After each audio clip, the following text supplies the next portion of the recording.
desperately trying to cover up. Ali won't extend himself while Lyles against the rope. But Ali smells blood. Contra las cuerdas. Against the Ropes podcast. All right, what's up, everybody? Welcome back to another episode of Against the Ropes. I am Gio Garcia.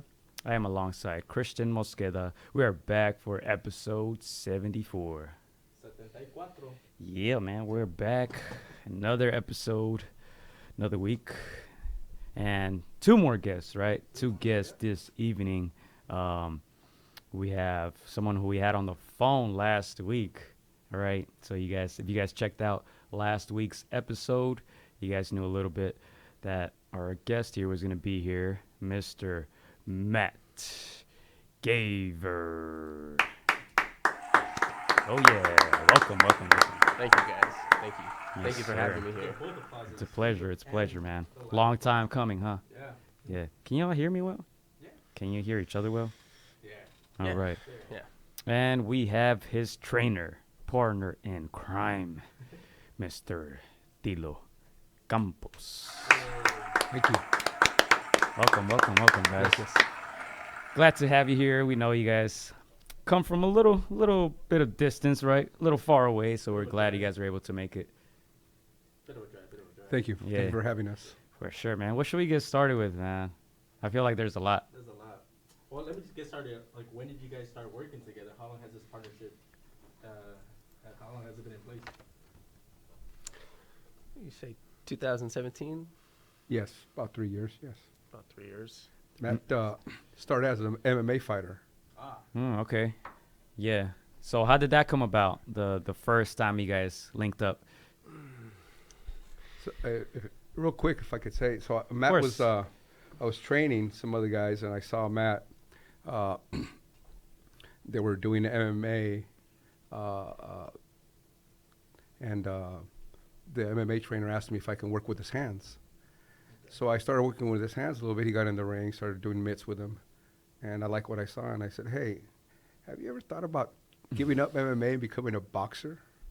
And one thing led to another. He came back the next day, and he's just progressed so quickly and in such short amount of time that it's been a marriage made in heaven. That's what's up. And what did you say, Matt, when that idea came about, trading MMA for boxing? I kind of doubted myself at first in that transition. But the level of belief that Tilo showed in me, gave me the confidence to kind of take that step to make that ultimate decision to just take a shot in the dark and kind of just start a new journey. From the short time that I was working with him, getting ready for what was my last amateur MMA fight, I feel I had a lot of improvement. I actually won that MMA fight because of my boxing. I had suffered a laceration over my left eye in that fight, and still just kind of weathered his storm and outboxed him, stuck to my game plan. He kept trying to take me to the ground, and I just stuck to my stand-up, and we outboxed him. And afterwards, he was coming over to us saying, "Man, where do you train at? I want to come train with you guys. I couldn't keep up with you. Your cardio was so good." And I mean, he never came in or anything, but bottom line is the level of belief he showed in me is what made me take that step. Yeah. So you didn't grow up a boxing fan or anything? I actually didn't. I never even thought I was gonna be a professional boxer. I never pictured myself sitting here right here with you guys or any of this. Just kind of, God's taking me places. He's opening doors and using this as a platform for me to just give him glory. So how does it feel being a professional boxer? You have a few fights under your belt now. I mean, something that you never imagined doing. Yeah. It's quite a trip, man. I mean, kind of getting under there underneath the lights and everything. I remember my first, my debut was down in at the Agua Caliente Casino. Yeah. And I fought a kid, touted kid, Daniel Cruz. And I just remember walking out there and like seeing the bright lights and hearing like just the music. Everything was so loud and the commotion. Everybody was just like screaming and chanting. And it's such an unreal feeling being out there underneath or in the center, in the limelight, you know, everything, all the attention's on you, and it's a little bit to take in, but you know, I think the main thing is just control your breathing and just keep your composure, and you get through it. You just got to think of it. I keep that mindset. It's just another sparring session. You know, somebody who helps me get through, you know, my fights, you know, just a little message is one of my old coaches. This was back when I met him back when I was getting ready for an MMA fight. His name's Spilla, Coach Spilla, and he always tells me, just think of it as a sandbox, man. You're gonna go play in the sandbox, and you know, I mean, you're not playing, but I mean, you gotta have that mindset. You're just going in there to just, you know, get it done. Go in there and have fun, and I mean, if you ain't having fun with it, then why are you doing it? So that applies to anything in life, huh? Yeah. Man. Amen. Were there nerves going into that debut fight for you? There were, actually. I kind of felt like the referee was trying to get in my head a little bit.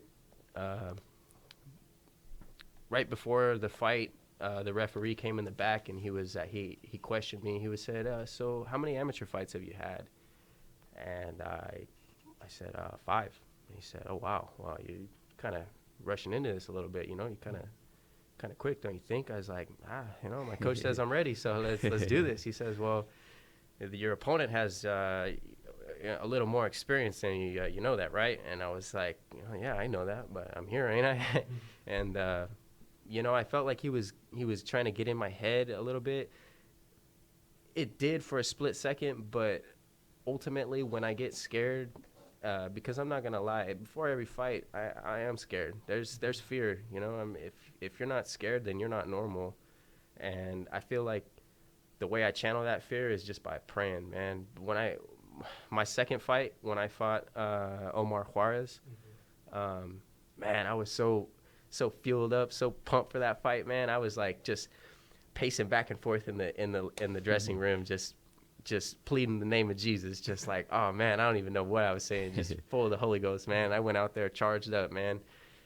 It was that's how I channel my energy. I just start praying, and I feel like it gives me peace. That's cool, man. You know, let's take it back to when we first met you. What was the date on that, Chris? For The John Sanchez Leon fight? It was December 22nd of 2018. So we were calling the fights for All-Star Boxing.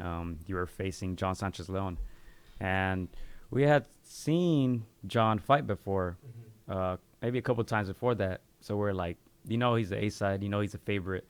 And then when we saw you come out there, we were just kind of like, man, this guy Matt is gonna have just a tough time. You know, John is a big welterweight, about 6 feet tall. He probably barely makes weight every fight. You know, pretty big dude. But that fight was a very good fight, very competitive. It's probably still up on YouTube. Yeah. If you guys search it up, I'm pretty sure you can find it. But that's when we first met you. You were able to hurt him, right? And we were talking a little bit before the podcast. Leo Santa Cruz was there ringside with us calling this fight, and he had a lot of praise for you. Yeah. And we talked about it a little bit, right, about the fight already. Yeah. I mean, first back to that fight, I remember like seeing you in that fight, and I was like, this guy's not fighting like he's 0-2. He's not fighting like he's the B side. I was like, this fight is competitive. He's getting the best of John Sanchez Leon. Oh, let me cut you off. I don't think you're on, dude. Should be on. Are you on? You can't hear him, huh? No, I can't hear you. Can you hear me now? Yes, sir. On. Good thing I didn't say much. I was trying to get your attention earlier, but apologies. Apologies. You know, we got it correct now. All right. Yeah. So back to that. Fight. I think So Leo was calling the fight with us, and he's like, "Oh, you guys gotta keep an eye on this kid. He's good. He gave Omar a good fight." Yeah, and he had seen him before, right? Yeah, he told us because we hadn't seen him before, and he was actually the one who told us. Yeah, he's the one that was singing your praises before, and I was like, okay. Yeah. And then I think he did say, like, oh, no, watch out with this kid. He's good. Like, don't let the record fool you. He is good. He's gonna give Sanchez Leon a good fight. And, man, that's exactly what we saw. And they recognize that, I feel like, because we've had boxers before, and they always say, like, oh, that kid, he's tough, or I've seen him spar before, watch out with him. Like, I feel like they see it right away before anybody else. Yeah, and then we saw that come to fruition. I saw your volume punching. I was like, oh, okay, like, That's right. I was like, I want after the fight.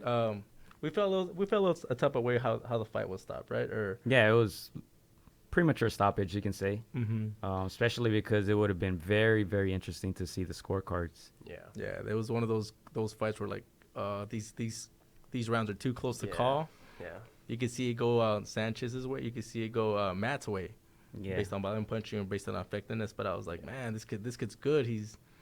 I think he's too good. And I saw the Omar Juarez. I was like, okay, so he's taking on debutants, guys that are probably highly touted. But I was like, this kid's good, man. Like, and right away you can see there was a size differential there. And right away you can see, obviously, you can fight. You got hands, right? Thank you. But I feel like we just felt like if you were fighting a guy in your weight class, like, that would have probably been a W for you. That's because right. we had seen John Sanchez before. The fight before you, if I'm not mistaken, he fought at Quiet Cannon. If you don't remember, remember that, he fought a guy by the last name of Morales, I believe. yeah, Morales had a bad. Espino. Oh, Espino. All right, so that was a knockout win against Espino. So he had just come off a knockout, right? So he has a good record. He's 6-1 still. Yes, John Sanchez. And the last thing we heard, he had a dispute with his promotional company, so he's been out of the ring for a while. But he's a very good boxer. Do you want to give your take on that fight a little bit? I know we've talked about it a lot, like, personally, but my take on the fight was, we got to take risk to get places. That was one thing that me and my coach discussed, was that, taking risks. I don't have a touted amateur career. And you're 25 years old now. Is that correct? I'm 22. 22? What? Did they get that wrong too on BoxRec? Or am I looking at it wrong? Well, anyway, continue, man. 22. No, you're 22. We're adding years. Okay. I feel 25. But my take on that fight was, it was a good fight. I think I really caught him in the first round. I had him doing the stanky leg dance. Yes. Well, that was the first round, no?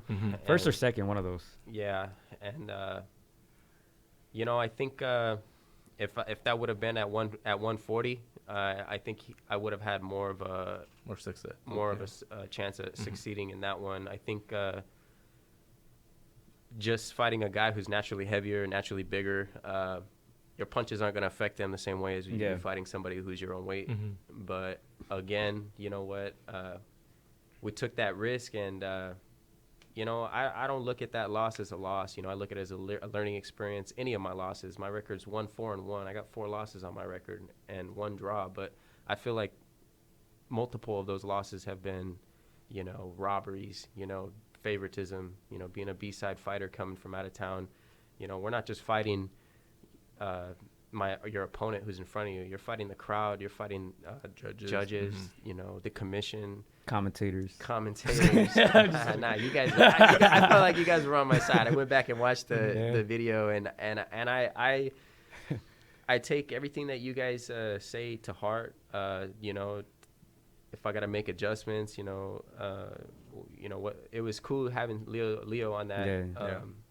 To hear him say that he remembered me, that I thought that was super awesome. Like, I'm not really a known fighter in the boxing world, but for Leo Santa Cruz to say, hey, I remember this kid, I think that he won that fight. It could have went either way, but they gave it to the other kid because, he's the signed fighter, and, it is what it is. I do think that the stoppage was a little premature. It was the last 5 seconds of the last round, I believe.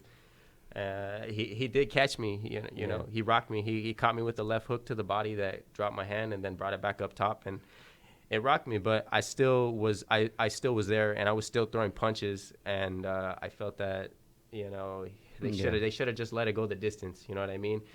If if he would have caught me again, then he caught me again. That's the sport we signed up for. You know what I mean? It's I get it that, you know, the refs see things that we don't see from a certain angle, and he might have just been looking out for me and protecting me. And I appreciate that from the refs. But I wish they would have let me do my thing. You know what? It didn't even look that bad, right? And we're gonna get into I posted one on Instagram recently. I don't know if you're aware of the stoppage that happened this past weekend. Where you saw it? Yes. Did you see it, Yes. Matt? Here you go. Take a look at 1 it. second left. 1 second left. Yeah. And he was walking fine. Yeah. It's not like he wasn't He following stumbled a instructions. little bit. But He was So, he was hurt, but I think that the instructions that Jack Reese, who's a respectable ref, was a little confusing, especially at that time, because he just told him to walk. So just to put it into context for Matt, the gentleman who was stopped by the ref, he was winning by a lot. You can see the punch stats. If you swipe to the right, you can see the punch stats there, and it's literally maybe 2 or 1 second left, right? So let's get your take on it, because we always talk about it as boxing fans. You know, is it right? Is it wrong? Meldrick Taylor against Julio Cesar Chavez, right? Correct. We've been talking about it for decades now. But as a fighter, how do you feel about that? One guy is up the whole fight. He got dropped 2 times in the last 30 seconds or so, and Jack Reese eventually stopped the fight. You know, I didn't get to watch that fight. Yeah. So it's kind of hard for me to, you know, speak on behalf of those fighters. But I think that they should have. They probably should have let him finish his job, what he went in there to do. You know, he went in there to perform. I think that I saw him still walking fine. I mean, he definitely was conscious and aware of his surroundings. But I mean, again, like I said, the refs have the ultimate decision of our well-being in there, and you know, if they call it, then that's what it is. You know, we fight to live another day. I mean, I look at, you know, people like Maximov and, you know, the other guys that have passed away. Rest in peace. You know, all the champions that have recently passed, and you know, in my weight class, 140, 100 lightweight division. I think there was some fights that should be stopped sooner. Like, for instance, I was watching a fight with my coach. It was Munguia. Munguia versus, what was his name? Sullivan? Yeah, The last one? O'Sullivan. O'Sullivan, man. Spike O'Sullivan. You know, I get it. O'Sullivan's got heart, man. I mean, that's how I am, being that Mexican Irish. We got the heart of a champion, man. We're gonna keep pressing forward. We're gonna keep coming. But there's just a time that it comes just no more, man. I mean, if the ref ain't gonna stop it, then the coach better stop it. You know, at least you know, let your fighter live to see another day. You know, don't let him take unnecessary. I think there's a difference between taking unnecessary punishment and you know, stopping a fight early. Yeah. What do you think about it, Tilo?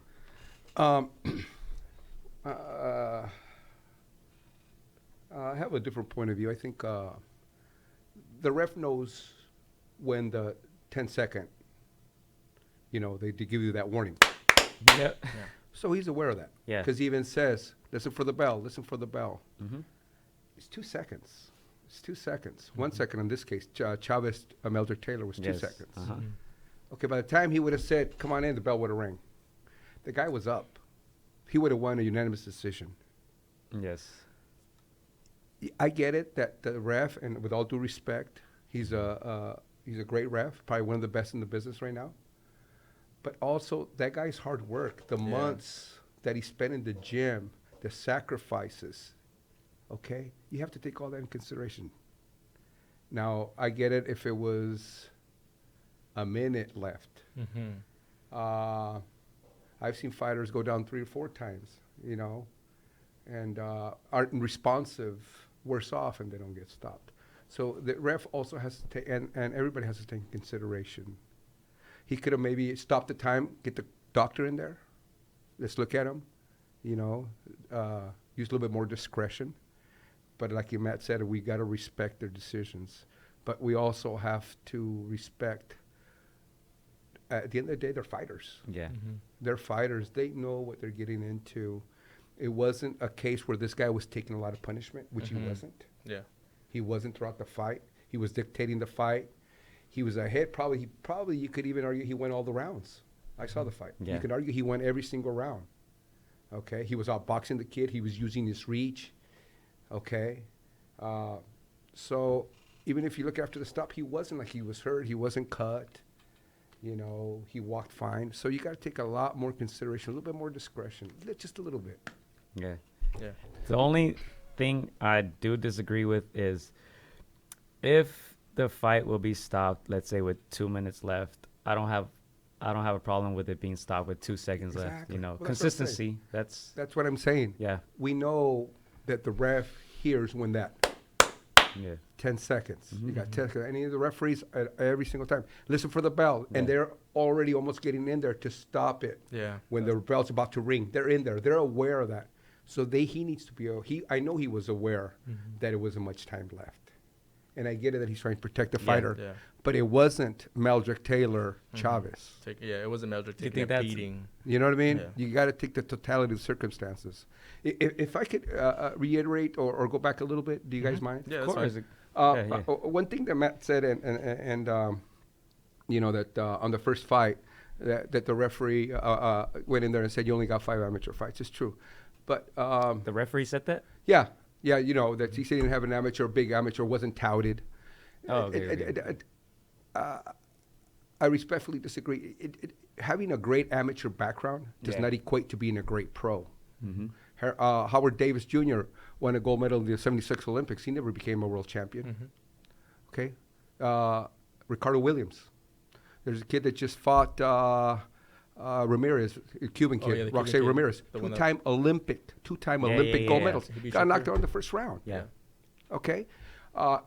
Chavez only had 13 amateur fights. Julio Cesar Chavez Sr., one of the top, you can argue, top 5 greatest boxers of all time. Yeah. You look at guys Canelo like Alvarez had Canelo's 20 fights. Pacquiao. 20.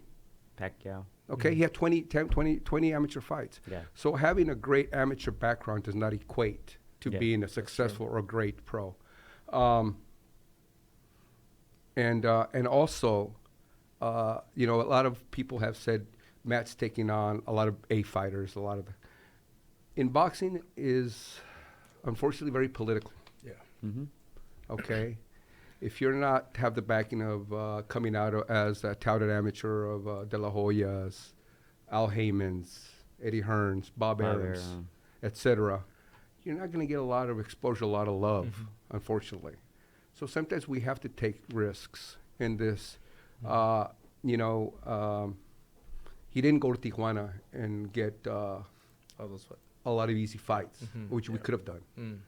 With Omar Juarez, I told Matt, I said, we need to knock him out. I told him straight out, we're not going to get the decision. I knew that going into the fight. I told him, we're not going to get the decision. We're fighting on PBC. He's backed by them. And we're probably not going to get a decision. So, but if we put a good showing, it's going to open doors for you.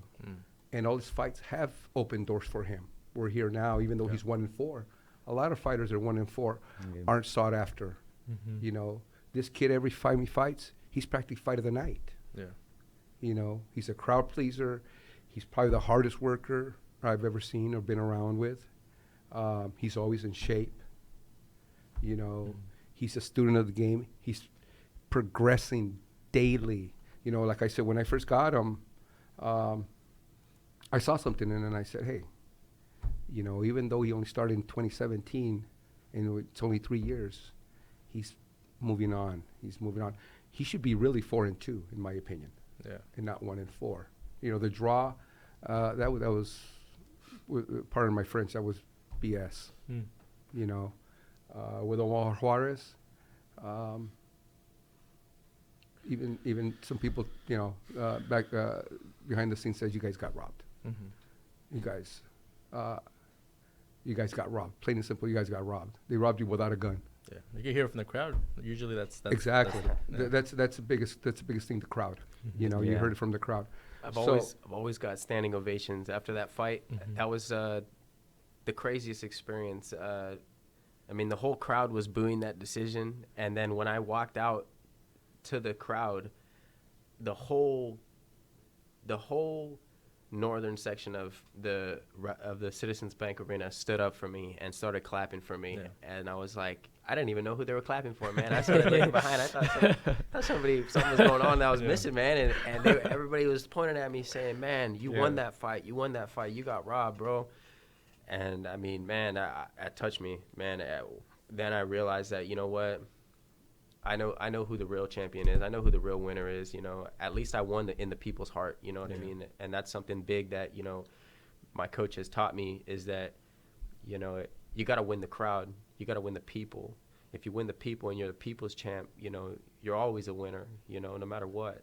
Mm-hmm. And isn't that a little unfortunate though? Because probably if you would have won, they would have probably never stood up for you like that, right? With that much passion. Yeah. And it's not going to reflect on your record, you know. But that's one of the main reasons we wanted to have you here and have this conversation, because I feel like that's one of the things that people, I'm sure they notice it, but don't really talk about, you know, that side of boxing, right? Yeah. The dark side, let's say, Yeah. right? I'm sure there's a lot of boxers like you who probably deserve a little more, deserve Appreciate better, that. but they don't get it because, like you said, he's not signed with one of the names you mentioned. The record is not going to show how well you fight, really, right? So, you know, I feel like even recently, I fought in my hometown, and I feel like I got fight of the night, but I didn't really get the credit or any recognition that I feel I should have. You know, it's all towards you know, who they want to get the recognition, who they want to shine, and you know, I know that, but I'm not worried about it. I know in due time that my time will come. You know,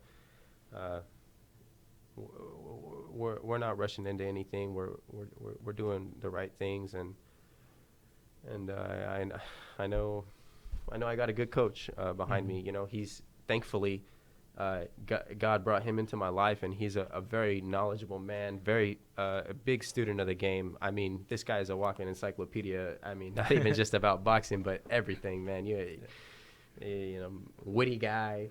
I can't. Good I looking. can't. Yeah. does movies apparently. I found yeah. out earlier. But you know, so I'm blessed to have him as a coach. There's the people. My sparring competition. I mean, we make adjustments in between rounds, and it's like they don't have answers for our adjustments. They you know, the guys that I spar with, they might be, you know, they kind of will come off like being verbal, talking in the ring, or you know, just real cocky and arrogant, and then they start to see that, you know, we make adjustments and we're catching them, and now, you know, they ain't talking no more. You know, we earn their respect, and you know, it's yeah. Let me ask you this. How frustrating is it? Because this last 14th at All-Star Boxing, we had this fight. Jasper McCargo against Jose Hernandez. Jasper McCargo, this is a light heavyweight fight. McCargo was 4-1-1. He was fighting against Jose Hernandez, 19-6-1, right? One of the judges gave it to McCargo. Two judges scored it a draw. He was apparently very, very frustrated with the decision. He proceeded to curse everyone out. I think I saw a clip of that. Yeah, he cursed the judges out, the commentators, the ref.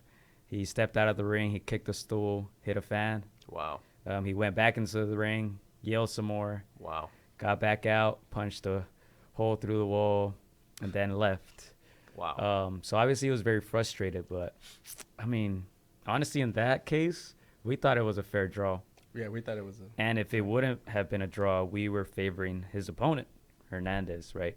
But in your cases, most of the time we feel like you deserved more, and I'm They're sure, not, like hearing you guys, obviously you feel the same way. So how frustrating is that really when you hear that decision? All, like you said, all the months of work and training and sacrifices, and then the sacrifice in the fight itself. It's frustrating.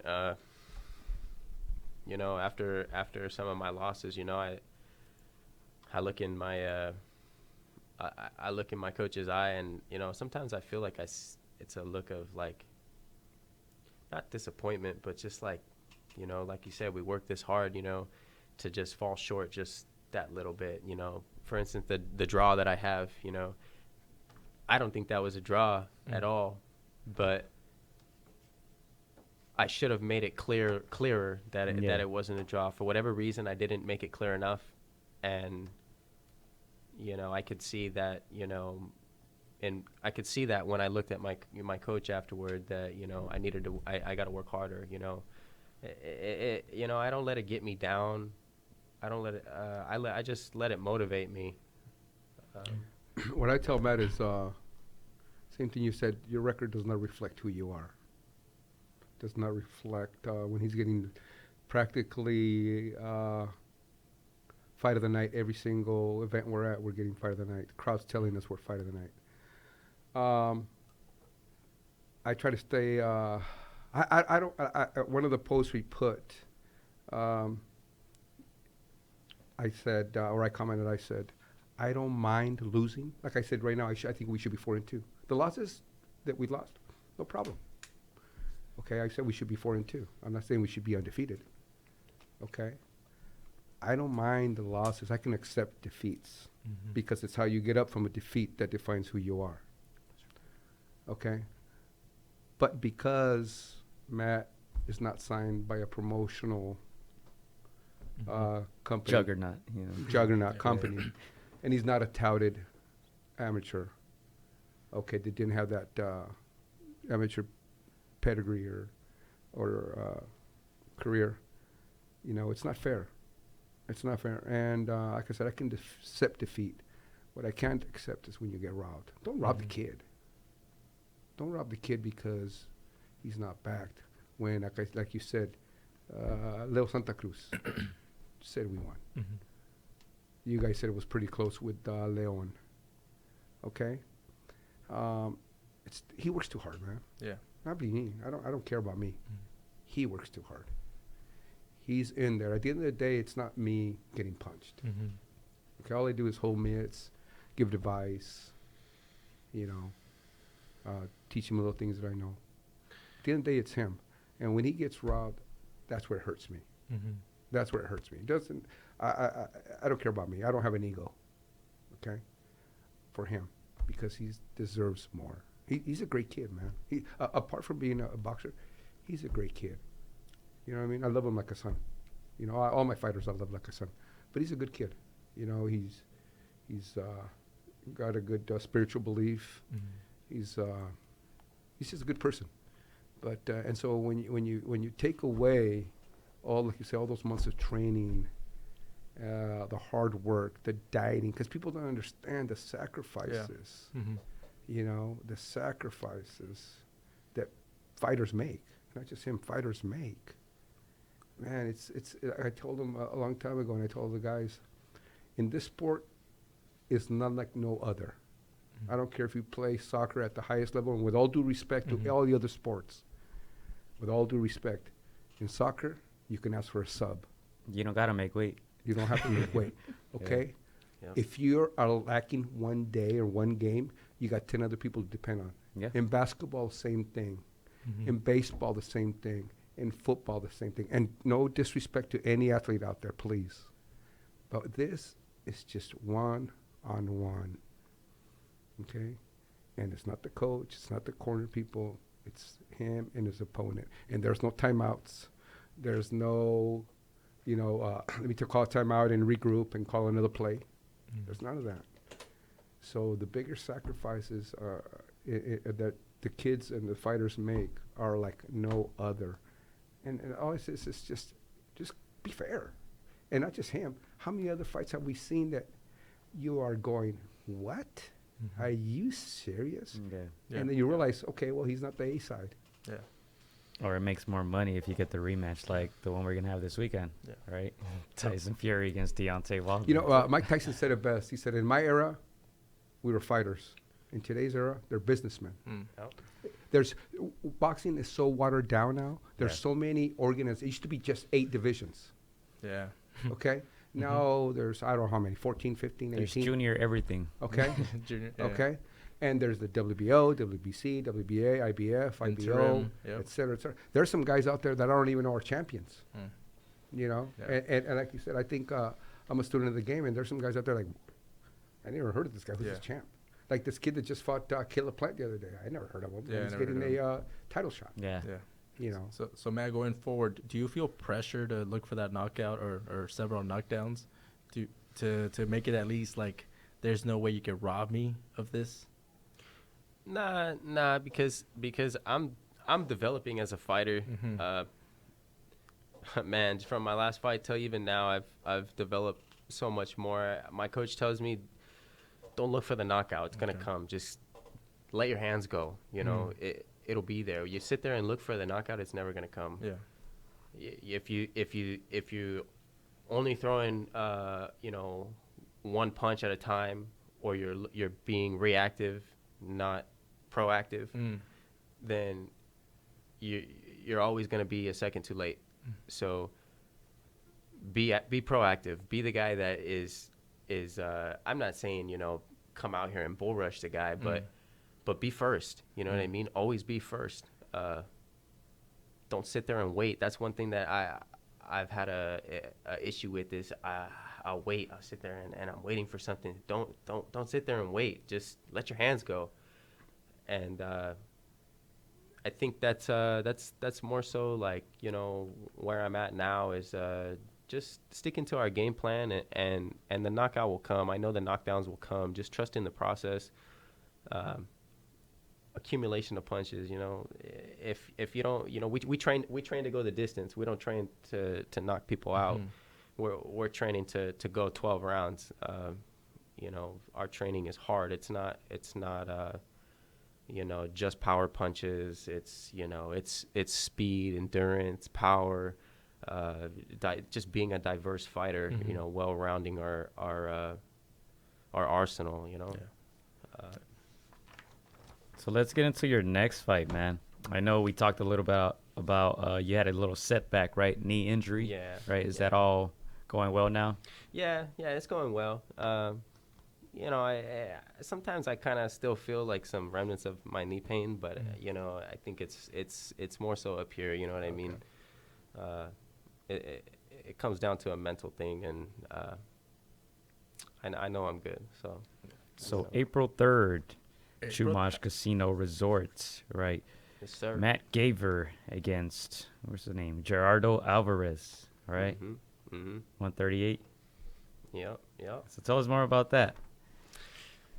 Well, I mean, that was kind of an unexpected fight. I was actually scheduled to fight. What was it? I think February 29th, and actually, I was scheduled to fight. I was gonna take a fight February 14th, but we had gotten a good offer, a better offer for my career. We got to be smart in our decision making, and we thought that was more conductive to us, and unfortunately, I was having issues with my knee, and so we had to pull out for that. And now this fight had gotten presented, but we have time, and so just play it smart, train smart. Don't when I'm sparring, don't get into battles with with people. You know what I mean? Play, be smart when you're sparring. Don't just go out there and try and knock each other's head off. Actually get in there and try and work with one another. Yeah. And so I'm not hurting myself. So yeah, this fight kind of came about unexpected, and I think it's really cool that this fight came up because I'm actually getting to represent my hometown, Santa Maria, and we actually became pretty good friends with the Balderas family, with Carlos and Jose and his father, and they're great people, man. They're like family to me. They've kind of taken me and my coach in, willing to work with us and help train us and train me. Tilo's my head coach, and they're willing to be my second, and I think that's awesome to have their backing. I know we're working with some great coaches, and to have Carlos also giving me pointers and letting me know where I need to sharpen my game up at. And I just feel like I have more of a team, more like of a team behind me. Cohesive team, Yeah, yeah. more cohesive. I just I'm starting to feel like everything's kind of coming together now. It's crazy the difference, the confidence you have when you actually feel like you're being backed by people. You have that support. Yeah. Support's a big thing. Yeah. Going through so far in my journey, up until a little while ago, it's just been me and my coach. Yeah. Nice. You want to add anything to that, Tilo? Yeah, like Matt said, the Valderas families are great people. Matt relocated to Santa Maria, which is his hometown, from Bakersfield. So we discussed it, and so the days, what we got a sort of a split schedule, if you will. He's gonna come up one day during the week, train with me, get some sparring in with some of the some pros over here, and then he'll go back. And the days, obviously, I still reside in Bakersfield and work in Bakersfield. So the days that when he goes back, or the day that he goes back, he'll train with the Valderas. I talk to them; they're gonna help me out. And then I'll leave Friday after work. Get there, we'll train at Valderas School of Boxing. We'll get some sparring in Friday. I'll spend the night Friday night, excuse me. We'll have another training day Saturday, and then I'll come back Saturday afternoon, Saturday evening. So I'm still there 3 days, and then so he'll be with them 3 days also because of his relocation. So it's going to work out great. So yeah, we'll there's some local pros too that we sparred in Santa Maria with Carlos Valderas, with John Dato, and some other good pros over there, great pros over there. So it's so I like I said, I don't have an ego. If other folks can come on in and help out, it's for him, man. Yeah. There should be no ego. People have. I've been around coaches that. He's my fighter. My way or the high. Yeah, it's my fighter. No, don't listen to that guy. Don't. Yeah. No, man. Yeah. We can all learn. Heck, I can learn from you guys. You know what I mean? We can all learn from everybody. We can different points of view. Hey, I saw that he does this, he does that. How about this? Yeah, that's a great point. We can all learn. Like I told Matt, the trainer that tells you he knows everything and it's this way, get a new trainer. Yeah. Get a new trainer right now. Fire him because nobody. Not no doctor, not no lawyer, not no judge, not no anybody knows everything. Yeah. What can we expect from this fight? Oh, man. I was just going to kind of go back to that. I was going to say, I've kind of been like hearing from some of the locals in Santa Maria because this fighter that I'm fighting is also another local from Santa Maria. Okay. Ooh. And so Split it's, home. yeah. I mean, I'm hearing that he's kind of like a pressure fighter and, he's a high volume puncher. So, I mean, this is going to be a fight that I've definitely... Should be a good style fight. Match. Yeah. Fire with fire. Yeah. Style makes fights. Yeah. Yes. Styles make Yes. fights. I'm. My coach told me he's foreseeing a stoppage. We're gonna go for that stoppage. I'm thinking a second round TKO. Ooh, okay. Nice. It's definitely he's an orthodox fighter and I'm an orthodox fighter. We're the same height. I think this is gonna be more so who's the smarter man and who wants this more. And I know that I'm training hard. I'm training every day. I'm up early. I'm going to sleep late. Studying or just keeping my mind focused. I got this guy as my screensaver. So every time that I open my phone or something, I'm looking at his face, preparing myself so that the day I see him, it's go time, baby. Hey. It's not nothing new. Check it out. Wow, my phone's off. I turned it off so we don't get any interruptions. But Smart guy. So you guys know that I ain't lying. But this is gonna be fireworks fight, man. Again, April 3rd at the Chumash Casino. My tickets are coming in right now, so you guys can, anybody who's interested in picking up tickets can contact me through Instagram at Matt Gaver, or at Real Matt Gaver, or Facebook. Just look me up, Matt Gaver. That's what's up. Yeah. One last question. What would you consider a successful boxing career for yourself at this point?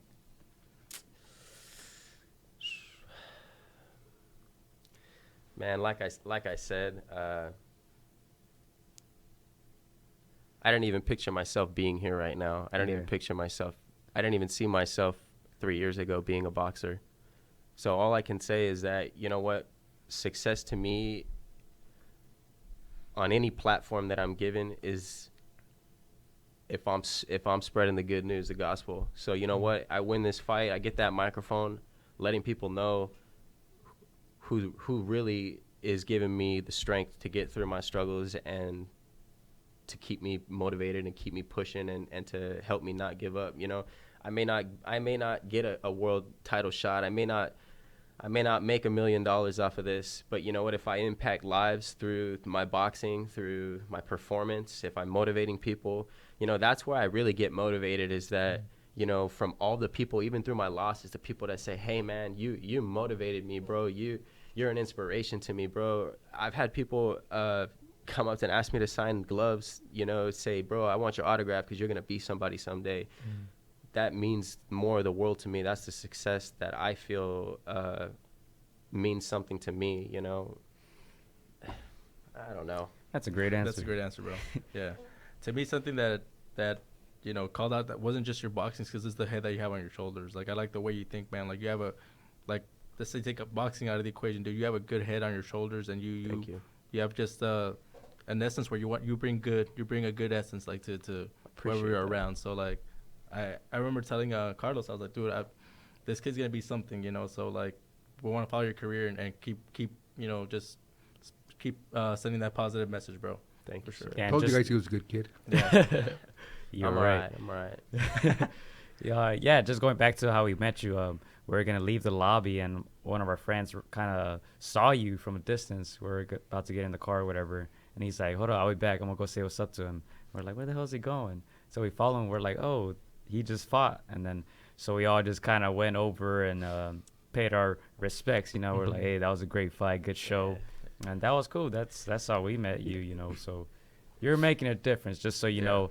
It does impact people whether you realize it or not. Like I said, my friend is not like the biggest boxing fan. Yeah. He's more into MMA nowadays. But even then, he was like, I'm going to go say what's up to him because, That's right. you know, he That's right. did a great job tonight. And obviously, And see, a lot of people. that brought my spirit up that night. You guys blessed me that night by you guys speaking to me. I felt like I got robbed that night, and by you guys, you know, I went back up before I talked to you guys. We went back up to my room, and they gifted me the fight gloves that I fought with that night because I knew they felt bad. You something, Yeah, so they said, hey, we want to gift you these gloves. And I mean, we've never had that happen before, and that was pretty cool.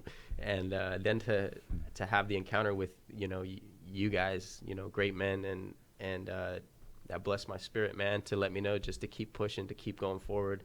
And then to have, you know, such a supportive coach that, you know, just doesn't give up or get discouraged. You know, if I were to see discouragement in his demeanor, I probably would give up sooner. I probably would have just said, "Hey, man, it's not for me, bro." Yeah. how many times have you told yourself that?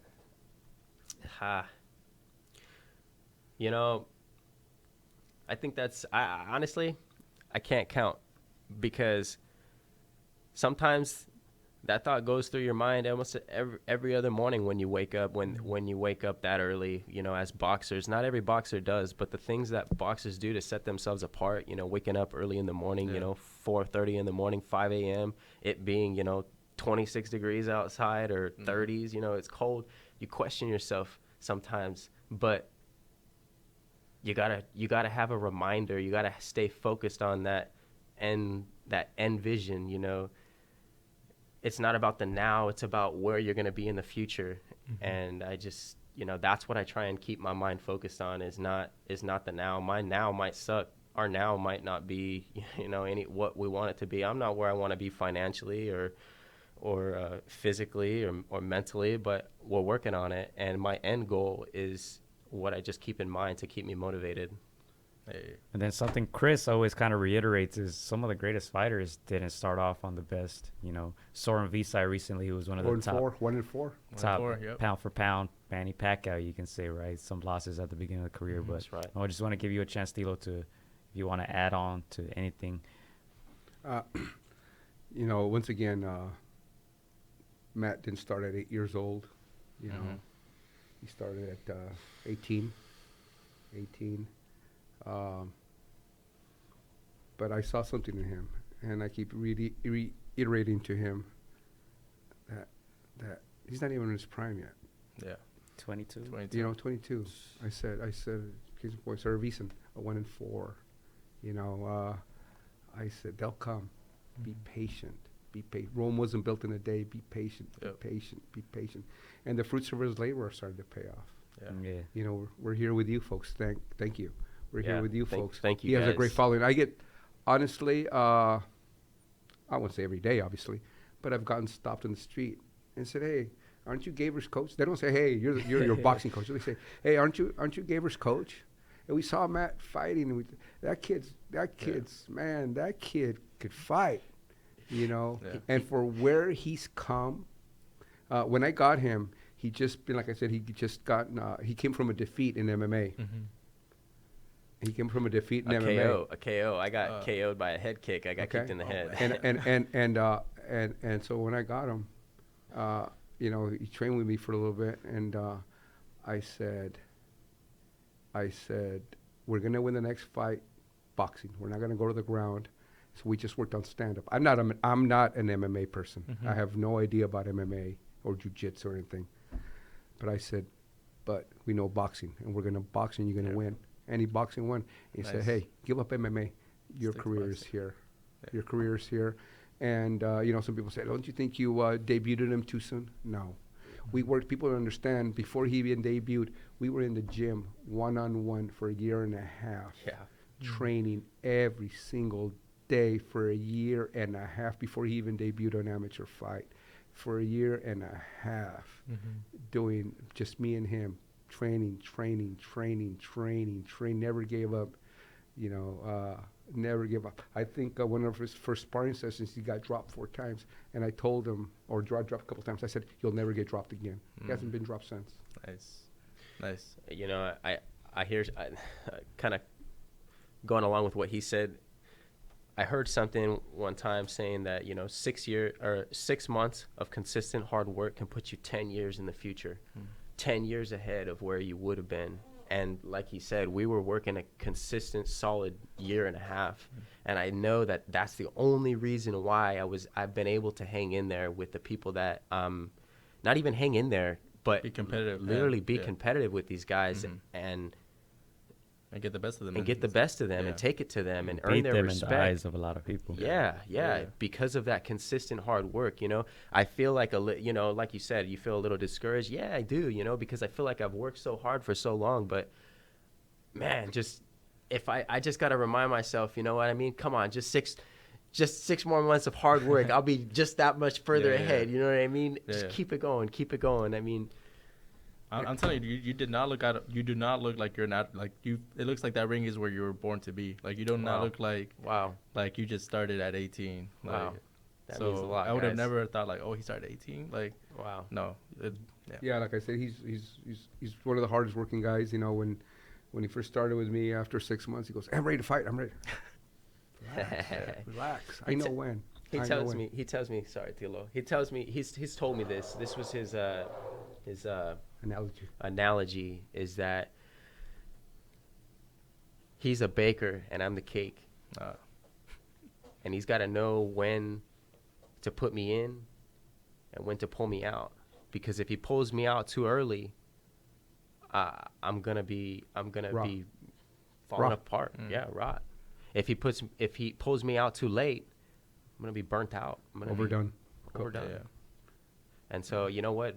By, you know, kind of, you know, putting that into perspective with, you know, my career, man, that is so true. Because, you know what? We pulled the trigger, I feel like, at the right time. We got a lot of criticism for it. Like he said, you know, we got a lot of people saying, oh, well, you should have done this, or you should have done that, or you shouldn't have took this fight. Well, we know what risk we were taking. Yeah. He knows what's best for my career, and look where we're at. Yeah. I mean, It's speaking for itself. you could take like you said, you learn a lot. You learn more from these fights. Yeah. If you got in there with some touted individuals, Yeah. that's experience. Yeah. You know, you know, We've asked for rematches from all of them. and they didn't want it. None of them want them. Yeah. None of them, you know. And, if any of them watch this, all those, I still want the rematch with everybody, but it is what it is, bro. Yeah. All right. So April 3rd. April 3rd. Coming up shortly. Chumash Casino. Matt Gavers against Gerardo Alvarez. Man, we wish you the best. You and Coach, wish you the best of luck, man. Bro, and we got to have you back. Yeah, I wish we had more time because we wanted to dig in more into, not just the boxing life, but like after you get that W. Yeah, that's come right. back. Gotta have you back. Come right back. We'll be glad to come back. Thank you very much. That's what's up, man. You dodged the bullet from my body punches. Let's do it. Let's do it real quick. We got time. Oh, we got the map. We got the map. Yeah, let's do the map. That one might be a little tougher. We'll do it after the show. But that was Matt Gaver. Last message, and where can we find you? Where can people find you? Last message, man. All I can say is put God first. That's it, baby. Trust in Him, and that's why I'm here. Spread the good news to everybody. You guys can find me on Instagram at RealMattGaver. Go ahead and give me a follow. I'll follow you back, and contact me for tickets. Tickets are starting at $45, and I will have those ASAP. So get a hold of me, and I hope to see you guys there and let me put on a show for you. I want to give a shout out to my sponsor, Mecca Nutrition. If you guys are looking to get the best sports supplements in the game, use my promo code at GAVER15. That'll get you 15% off your whole entire purchase. And that's it, guys. Hey. This is our coach. Final message. I want to say thanks to my coach real quick. Before he speaks, I want to say thank you to my coach. He's put up with my moods, my mood swings. Man, it's not easy coaching a fighter. I can tell. I mean, man, we butt heads, and but we always see eye to eye at the end of the day. You know what I mean? There's no ego in here. There's no room for an ego in this sport. And you know what? It's more with me and him. It's more than just a coach and a boxer. It's, he's like a father to me, man. He's been there for me and shown me belief in me that I don't get from, my father. So I just want to say thank you, Tilo, for being there for me. My pleasure. My pleasure. Final thought is, like Matt said, put God first. Put God first. Work hard. Nothing is impossible. This kid's record, once again, does not speak for his style. The W's will come. I have no doubt. We've taken on great fights, hard fights. He hasn't ducked anybody. Once again, with Omar Juarez, I was told I was crazy. I was told I was crazy. The kid was very touted amateur. I told I was crazy. And I knew going in, once again, that was going to be a hard fight. But I know in my heart we won. I asked him for a rematch after the fight. Said no. I think it's funny that the crowd will never know this, but in the first round, right out the back when I was pressuring him, I pressed him on the ropes, and he caught me with a little check left hook that pinched a nerve in my neck. And throughout the whole duration of the fight, throughout all 4 rounds, I didn't really get feeling it back in my jab hand until the last round. But I mean, at that point, it was kind of a little too late. But I was fighting him with one hand, my right hand, the whole time, and still won that fight. If I would have had my left hand, I knew we would have knocked him out for sure. And if you go back and see the fight, even one of the announcers, I've seen it, where he said, "Oh, I think he did something to his shoulder." And you can see him where he's stretching his hand out. Yeah. And when he went back in the corner, real quick, when he went back in the corner, when the bell rang, he said, my shoulder, I did something to my shoulder. I think I pulled it. I told him straight up, I go, what do you want me to do? What do you want me to do? Want me to stop it? He said, no. And I said, then shut up. It's a real Mexican dad. I said, shut up. I said, shut up, number one, because the commissioner was right next to us. So you don't want to give them anything to say, hey, doctor, this guy's complaining about his shoulder. Yep. I told him, if you got to say something, tell him in my ear, whisper it in my ear. I said, what do you want me to do? Stop it? No. I said, then shut up and fight.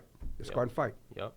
I mean, I didn't even sit down in between the 3rd and 4th round, man. I was ready to go. I was fired up, man. Full of the Holy Ghost, bro. I swear we won that fight, but they're gonna duck that fight. I'm too tough of a fight for these guys. Exactly. Too dangerous. Yeah. They have nothing to gain and everything to lose. So high risk. Yep. High risk, low reward. That's right. Man, but we want to thank you guys once again for coming by. You guys will be back. You have agreed, right? Yes, sir. Yes, Sign that contract right in front of you. Yes, sir. That's right. And we'll have you back. Wish you the best of luck. April 3rd, Gracias. like we said, follow Real Matt Gaver. That's right. And that's it for us, right, Chris? Follow my coach also at DCE Espinosa. Hey, we're on it. Hey. Yes, sir. Thank And you. that's been it, folks. We'll be back against the Ropes podcast. Podcast. Okay, so it's not too far. I'm gonna check my schedule. Michael, you already know I'm a fun guy. Hola amigos, soy Juan Francisco Gallo.